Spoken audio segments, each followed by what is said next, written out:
근데 지금은 사람들의 평균 수명이 정말 길어졌어요. 그래서 제가 최근에 이제 그 연수해 본 책이 트렌드 코리아 뭐 이런 거는 책선전입니까? 그래서 그 책에도 나와 있는 것처럼 지금 50대, 60대들은 자기들이 노인이라고 생각 안 해요. 그 전에 60대면 당연히 손주를 보고 하는 일을 모두 관두고 집에 들어가서 집에 머물거나 손주를 봐주거나 그냥 소일거리를 찾아서 시간을 보내는 거예요. 죽을 때까지. 그렇지만 지금의 50대나 60대는 나이는 5자를 찍었고 6자를 찍었지만 자기들은 노인이라고 생각 안 해요. 그게 큰 변화라고 생각합니다. 그래서 7자를 찍으면 내가 나이가 조금 들었지라고 생각을 하시는 것 같아요. 근데 그 정도로 수명이 길어졌고 단지 그냥 수명이 길어진 것뿐만이 아니고 우리 이 인류의 어떤 사회적인 활동성 자체가 매우 연장되었다라고 봐져요. 그러면 사회적으로 계속해서 활동을 하고 일을 하고 뭐 굳이 돈을 버는 그런 일을 하지 않는다 하더라도 사회생활을 하게 되고 사람들을 만나게 되면 당연히 자기가 어떤 미적인 부분, 외적인 부분에도 신경을 쓸 수밖에 없고 건강에도 신경을 많이 쓰게 되죠. 그래서 그 일부분으로 치열의 어떤 형태에 대해서 관심이 높아지는 것 같아요. 그래서 지금 보면은 예를 들어서 교정치료를 몇 살까지 할 수 있나요? 라고 이제 묻는다면 저는 모르겠어요. 언제가 되는 교정치료 절대 못합니다라고 얘기해야 될지 저는 답을 가지지 않고 있어요. 무슨 말이냐면 그 상황에 맞게끔 그러니까 젊은 분들도 치열이나 치주가 좋지 않은 분들이 있고 나이가 드셨어도 저희 친정어머니는 사랑니까지 전부 다 있으세요. 그래서 모든 치아를 갖고 있으면서 건강하게 식사도 잘 하시는 그런 분들이 있어요. 그런데 자기가 생각하는 어떤 그런 변화들, 치열의 변화가 생겨서 심리적으로도 문제가 되고 그 다음 입 닫기도 불편하고 그래서 이 몸에도 좀 뭔가 위해한 그런 상황이 생긴다 그러면 부분적으로도 충분히 교정을 해서 그런 문제들을 해소할 수 있는 그런 가능성이 있다, 열려있다고 생각이 들어요. 그래서 본인들이 충분히 필요성을 느끼고 있고 그러면 내 나이가 50인데 60인데 70인데 가서 이건 할 수 없다고 생각을 하지 마시고 자기한테 맞는 그런 치료가 부분적으로 그 기간에 맞게끔 할 수 있는 부분이 충분히 있을 거니까 그 전문의하고 상담하셔서 그 가능성을 이제 알아보시는 게 필요할 것 같습니다. 그리고 무엇보다도 사람들이 이제 피부가 처지거나 주름이 생기면 나이가 들었다고 생각하잖아요. 그죠? 치아 자체가, 치아의 개수가 줄어들거나, 아시겠죠? 그 치열 자체가 많이 비틀어지거나, 예를 들어서 심리적인 그런 가장 중요한 거, 소셜 스틱스라고 이제 상하계의 전치, 육전치가 가장 중요한데, 이 육전치의 벽이 비틀어지기 시작하고, 예를 들어 조금 더 내려오다 보면 틈이 벌어져요 또. 이렇게 되면 이 사람이 나이가 40이건 30이라 하더라도 나이가 50대 이상으로 보일 수밖에 없어요. 그 정도로 앞니 비율 자체가 어떤 젊음의 상징이기 때문에 몸과 건강을 관리하는 것만큼 피부를 관리하는 것 이상으로 어떤 치아를 관리하는 게 맞지 않나라고 생각이 듭니다. 근데 어릴 때 교정하고 성인 시기에 교정을 하는 거하고 차이점이 충분히 있을 수 있겠습니다. 예를 들어서 어렸을 때는 뭔가 광범위한 변화를 줄 수 있겠어요. 예를 들어서 이제 뼈에 어떤 그런 부조화가 있다, 복경이 작다 이런 부분들도 우리가 시도를 해볼 수 있겠고 뭐 양악 수술을 하는 정도는 아니겠지만 그래도 성장을 잠재력이 남아있는 친구들은 많은 변화, 기대하지 않았던 많은 변화가 생길 수 있고 그리고 큰 변화라 하더라도 조금 쉽게 그걸 달성할 수 있어요. 그래서 여러 가지 어려운 그런 문제들을 적극적으로 해결을 해볼 수 있다 이렇게 볼 수 있겠고 성인 교정 저는 성인 교정에 해당되는 연령대가 뭐 40대 이후라고 이제 보겠는데 30대도 적죠, 그죠? 그래서 40대 이후의 중년이라고 봤을 때 이분들이 교정이 필요한 충분한 이유가 있을 거예요. 그러면 그 이유를 들어보고 그 이유에 대해서 이제 평가를 해보고 그 다음에 그 사람이 갖고 있는 지금 현재 조건을 잘 살펴야 될 거라고 생각이 들어요. 치아의 개수, 골철물의 개수, 그리고 치주 상태. 예를 들어서 잇몸뼈가 충분히 젊은 사람들만큼 잘 관리가 돼서 치주염 이런 게 전혀 없고 뼈가 충분히 있는 분들은 뭐든지 할 수 있어요. 그 대신 치료 기간은 조금 더 오래 걸릴 수 있겠습니다.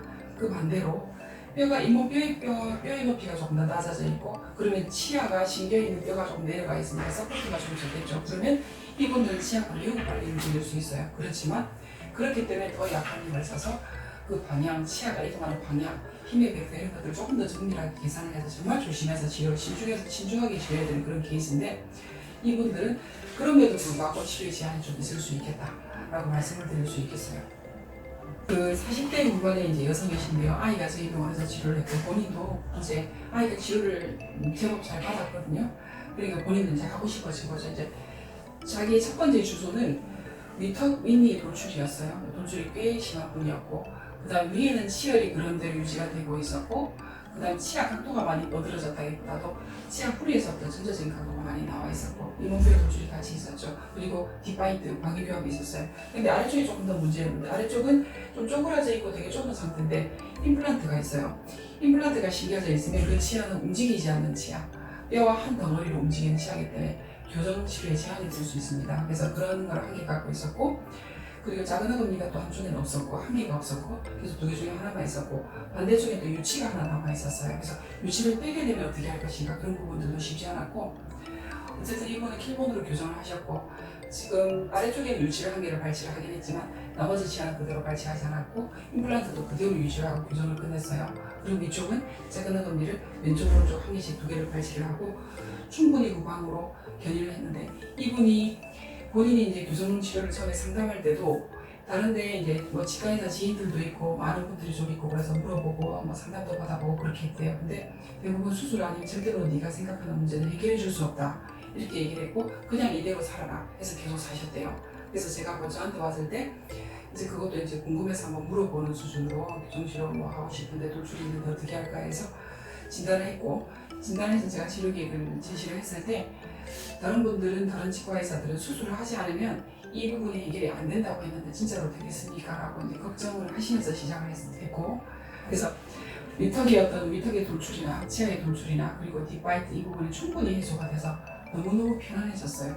원래는 입을 편안하게 다물기가 어렵고 편안하게 있을 때 그냥 입술이 벌어지는 정도로 돌출이 심했는데 지금 편안하고 이제 치열이 훨씬 더 건강한 그런 교합관계를 가지게 된 건 물론이고, 보는 사람이 그 사람의 얼굴을 봤을 때 매우 편안해요. 마음이, 기분이 편안하고 본인은 외모적으로 나이는 그러니까 교정 치료하고 나서 뭐 한 2, 3년 정도, 3년 정도 흘렀겠죠?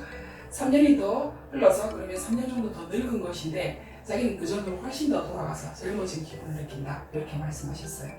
부정교합 그리고 치열의 부조화가 심한 경우는 대부분의 치과에서 이제 나이가 많은 분이 성인이고 또 뭐 결혼을 했고 결혼을 한 여자고 뭐 이러면은 그냥 사세요 이렇게 말씀을 많이 하게 돼요. 그렇지만 저는 그렇게 생각하지 않습니다.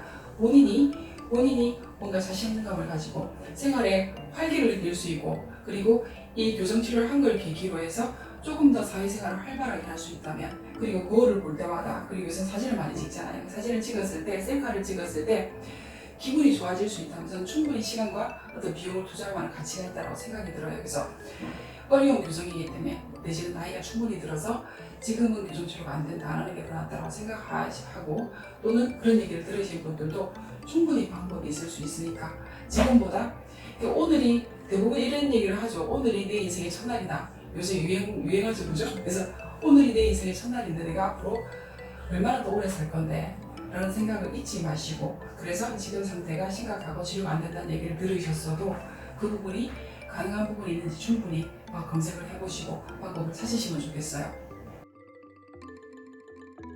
그 치과 임플란트가 워낙 보편화되어 있기 때문에 많은 분들이 그걸 시술을 받고 있습니다. 이전 같으면 틀니로 해결해야 될 부분들이 이제 이를 씹을 수 있고, 그리고 틀니 같은 게 필요 없어지는 좋은 점이 있죠. 근데 치아 교정에 있어서 임플란트는 조금 더 신중하게 생각해야 되는 그 팩터 중에 하나예요. 예를 들어서 내가 어금니 쪽에 이가 빠져서 이가 없은 지 오래돼서 임플란트를 신고 보조를 해놨으면 좋겠는데 앞니도 불규칙하고 뭔가 돌출이 있다. 그러면 임플란트를 심기 전에 저를 찾아오셔야 돼요. 치과의사를 찾으셔야 돼요. 그렇게 해서 지금 상태에서 남아있는 그 공간 부분을 충분히 이용을 해서 앞니나 다른 치아 부위의 뼈를 충분히 펴고, 그리고 펴고 나서 임플란트를 심는 게 훨씬 더 유리하다는 거죠. 그리고 예를 들어서 모든 치아가 다 있어요. 임플란트 치아도 갖고 있고 나머지 치아들도 있고, 그런데 돌출이든 뭐 총생, 많이 겹쳐진 게 총생이죠, 그죠? 그래서 총생이 있어서 어쨌든 뒤쪽에 작은 어금니를 발치해서 공간을 만들어야지 치아비를 개선시킬 수 있다. 그런 케이스는 임플란트를 빼는 경우도 있어요. 임플란트가 심겨져 있는 위치에 따라서 다를 수 있습니다. 그러면 임플란트를 어떻게 빼냐? 임플란트 빼는 거는 이를 발치하는 거와 똑같아요. 똑같지만 그 임플란트가 나사 모양으로 생겨져 있죠, 그죠? 그럼 나사를 제거하는 과정에서 그 주변에 뼈들이 조금은 소실이 생길 수 있겠다. 그렇지만 옛날에는 임플란트를 심었다가 제거를 할 때 그냥 펑처를 했어요. 그래서 그 주변을 매우 여유 있게 따서 통으로 제거를 했고, 지금은 그렇지 않습니다. 그래서 심을 때 나사기 때문에 시계 방향으로 돌려서 심죠. 풀 때는 시계 반대의 방향으로 풀게 되면 그 뼈의 로스를 최소한으로 하면서 제거를 할 수 있는 방법이 충분히 개발되어 있어요. 그래서 임플란트 그냥 치아하고 똑같다. 예를 들어서 이 어떤 부위에 특정 부위에 임플란트가 실려져 있으면 그 부위가 발치를 해야 되는 부위면 뺄 수도 있어요. 그리고 반대로 그 치아는 임플란트이기 때문에 오히려 훨씬 더 유지할 가치가 있다. 그러면 치아에도 순서를 바꿔서 중요도에 따라서 다른 치아를 빼고 교정을 할 수도 있습니다. 그것도 케이스 바이 케이스라서 정식으로 진단을 해보고 그 다음에 치료 계획을 세워야 될 것 같아요.